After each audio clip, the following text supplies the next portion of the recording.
কালু এই ইটে হাত দিতেই সাথে সাথে ইট গুলো পাখি হয়ে এইখান দিকে উড়ে যায়। আর ইট কিভাবে পাখি হলো, এখন মালিক আসলে আমি কি জবাব দেবো? সারাদিনের খাটনি তো আমার মাটি হয়ে গেল। এই কথা বলে কালু যখনই হামাও করছিল, ইট ভাটার ম্যানেজার এইখানে এসে বলে, আরে কালু আজকে তুই কত ইট বানিয়েছিস? ভাই আমি যে ইট বানিয়েছি সবগুলোই কবুতর হয়ে আকাশে উড়ে গেছে। যা শুনে ম্যানেজার বলে, ধান্দাবাজ তুই তো খুব কাজে ফাঁকি দিস, ইট কিভাবে পাখি হয়ে আকাশে উড়ে যাবে? কাল থেকে তোর আর এখানে কাজে আসতে হবে না।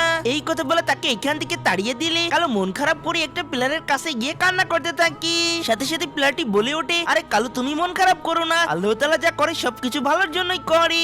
আরে আশেপাশে কেউ নেই, এই কথা আবার কে বলছে? আর আজকে আমার সাথে কি সব ঘটনা ঘটছে? এখন দেখি প্লেয়ারও মানুষের সাথে কথা বলতে পারে। ভাই এইসব ছাড়ো, তুমি তো খুব কষ্টে আছো, আমি তোমাকে একটা বার দিচ্ছি, তুমি যে কোনো জিনিসকে স্পর্শ করলে ওটা সোনা হয়ে যাবে, কিন্তু মনে রাখবে কখনো মানুষকে স্পর্শ করবে না।